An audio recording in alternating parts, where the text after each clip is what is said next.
What's up, guys? We have a change in the mock draft simulator world as ESPN's new analytical simulator stands head and shoulders above the rest. So, today I wanted to go ahead and run you through a mock, show you what this board looks like, and show you a couple of mocks I was able to pull off last night. After doing a mock draft earlier this week, I was not going to do another mock for at least 2 weeks. But I believe ESPN releasing their simulator this year is big news for anyone who likes to do these mock drafts. Let's get right into it. First off, this board fell pretty favorably here. There was only one surprise pick in the entire top 10 for me. Was Michael Williams going to the Raiders, but only one surprise pick in the top 10 is not bad, and this mock simulator is actually more accurate than anyone out there right now. This would give the Bears the opportunity here to choose between Ashton Genty or Tyler Warren. Now, if you believe the Raiders would have picked Ashton Genty, then the Bears probably take Tyler Warren here. But as you can see, there are some other good players on the board. We can hope one of these corners go in the top 10 as well. And they may have Will Campbell even a little bit too low down at 19. I'm going to go ahead and take Ashton Genty, though. I have a couple of Tyler Warren drafts that I'll show you right after this. Let's see what happens heading into round two. Before we look at the draft board, let's just kind of scroll up and look how the draft went. See how accurate I think this would have been. Colston Loveland and Tyler Warren go immediately after our pick. Will Campbell and Kelvin Banks go pretty high. Will Johnson, Shamar Jade Barron, Nick Manware, Jahad Campbell to the Bucks. This is one of those picks I have as a shoe-in. Malachi Starks to the Broncos, Walter Nolan, Kenneth Grant, Matthew Golden to the Packers, Omarion Hampton to the Vikings, Luther Burden. This is a pretty nice board. I would not want to see Derek Harmon going to the Lions. Commanders take Tyler Booker. Josh Simmons falls all the way down to pick 30. It'll be interesting to see where he goes. Same with James Pierce Jr. and Mike Green. If they really fall this far, especially these three players here, at that point, I might consider trading up with one of my second round picks. And then let's look at how the early second round went here. Xavier Watts, Emeka Egbuka, Nick Scorton. This is a guy I would really love to see fall to pick 39. Only 4 picks off right here. Same with Josh Connerly. If either of these two fall to pick 39, I'm probably taking them. Donovan Izaraku just 2 picks away. Let's go ahead and see who's on the board here. Maxwell Harrison, a stud corner that I see as a first-round pick. We have a wide receiver option here, Jaden Higgins. Elijah Arroyo would be our receiving tight end threat. Gray Zabel fall into the second round. A lot of people have him going first round right now. I actually do think there's a chance Gray Zabel will be on the board there in round 2. He'd be an interesting pick. There's a lot to like about him because he can play guard or center, and he can be our long-term center option and backup to Drew Dahlman. Gray Zabel would be an interesting choice here. I'll circle back on that soon. I think TJ Sanders and Jordan Birch, both of these guys really fit as well, depending on if we want the edge rusher or the defensive tackle. We know Ben Johnson's recent comments seem to hint that they might like defensive tackle more. Benjamin Morrison, Darius Alexander's an option. I think another option here would be to grab Mason Taylor as well. This is a really deep draft class for defensive line. So if we can come out and get 2 weapons for Ben Johnson early in this draft, Ashton Genty in round 1, and then you can grab Mason Taylor in round 2. I think ESPN has Mason Taylor a lot more appropriately ranked. They have him right at pick 48. I think he's an early second round pick, and taking him at pick 39 would not surprise anyone here. I'm pulling the trigger on Mason Taylor. The Saints actually took a quarterback at pick 40 here, and then we're back on the board. I think this pick would come down to one of these 3 players here if this is how their board lines up. Do you want Gray Zabel, another guy for that offensive line? Do you want TJ Sanders or Jordan Birch for that defensive line? That's probably who I'm deciding between right there. I'll give it one more scroll down.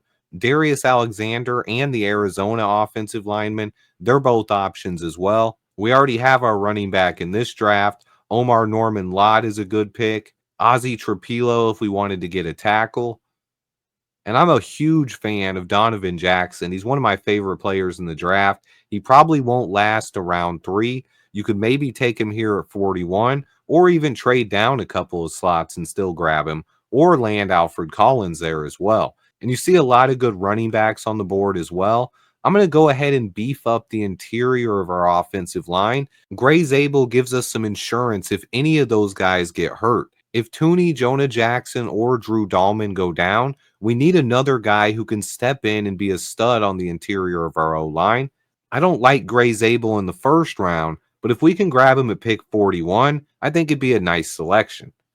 And that would allow us to go ahead and hopefully take advantage of the defensive line talent in this draft. I should still be able to grab somebody on this defensive line. Let's see how it falls out here. This one worked out well. Both TJ Sanders and Jordan Birch still on the board. I can't believe Quinshawn and Caleb Johnson are still here. You can see they have them ranked high. They normally are gone at this point. Another really good pick here would be Olu Oladejo, the edge rusher from UCLA. I haven't heard him talked about a lot. He's a guy who would be a good fit. I think Josiah Stewart wouldn't be bad here as well. We already got our tight end, so I'm not going to take Terrence Ferguson. But this is another one right here. Charles Grant, the offensive tackle from William and Mary. That's a guy I'd definitely take a long look at in this pick. And then Braden Swinson is one of the guys who's down a little bit too low here. I wouldn't mind taking Braden Swinson here as well. But considering how this board fell, I'm going to go ahead and take TJ Sanders. And then I'm going to try to grab an edge rusher who can be a rotational guy in round 5. But Ben Johnson talked about getting pressure from the interior and how that matters more. TJ Sanders is another guy who can help stack up the interior of our defensive line. At this point, I'm just looking for a situational edge rusher, someone who has a chance to get after quarterbacks. Elijah Roberts from SMU, he fits that mold, and I think he'd be a great pick here. So these are my picks heading into round 7. Started the draft off with Ashton Genty. Grabbed another weapon on the offense, Mason Taylor. This guy has a lot of similar traits that Sam Laporta does. Then I grabbed Gray Zabel to further beef up the interior of our O-line. TJ Sanders to do the same thing on the D-line. And Elijah Roberts is going to be a situational pass rusher. Should help us get after the quarterback more. When you get to the 7th round, you're just looking for developmental guys. Drew Kendall would be a great fit, but I already got Gray Zabel. So in this situation, I'd be looking at Holland Pierce, a guy who could potentially challenge at the tackle position and offers some developmental upside. I'd take Holland Pierce out of Rutgers. Then for my final pick, I'd be looking for a safety, maybe a linebacker, any linebackers that fit, potentially a wide receiver, someone else that could return kicks. I like LeJontay Webster as a kick returner. But I got a sleeper here, guys. There aren't many kickers out there that I think could come in and beat out Cairo Santos in year 1.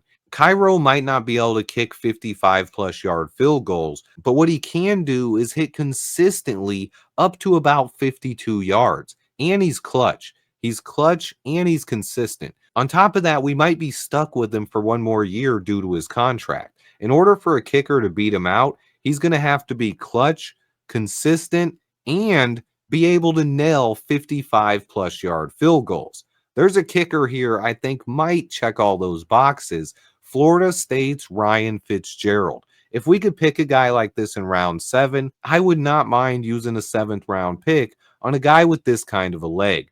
Go ahead and lock it in, Ryan Fitzgerald, and then I'm going to show you guys a couple of drafts that I was able to do last night. First, let's quickly glance over this one more time, give you one last look here with Ryan Fitzgerald as the final pick. Okay, and now I want to show you a couple of other drafts I pulled off and see if you like one of these better. For me, I like showing off the different options we have available here and show you that no matter what we do, we should come away with 3 impact players in this draft. I can't even pick a favorite out of these here. Ashton Genty, Kenneth Grant, and Nick Scoreton, that would be absolutely insane. But so would Tyler Warren, James Pierce, and Quinshawn Judkins. I even put one with the trade down here as well. We were able to trade down, land James Pierce Jr., Kenneth Grant fell to us in the 2nd round, and then we went to offense. Still able to add a couple talented offensive prospects as well. Mason Taylor at tight end and Tennessee running back Dylan Sampson. You guys have to let me know which one of these mocks you like better, or if you like the one I just did live better. Honestly, I probably do an unhealthy amount of mock drafts, but 99% of these I keep to myself and I don't really share with anyone. They're just good to run scenarios through my head and test how good each of these simulators is. The new ESPN Analytic Mock is easily the most accurate available right now, if you ask me. At least for the next 2 weeks, I disregard all other mocks done on other simulators and only go with the ones that use the ESPN. This is not an ad or anything. It's not sponsored. I just truly believe right now that the big board with ESPN's draft is miles more realistic than others, and the big board is just more fleshed out. But we are getting closer and closer to the NFL draft. Let me know how you guys are feeling. Please remember to hit that like button for me. Stay tuned, and until next time, bear down.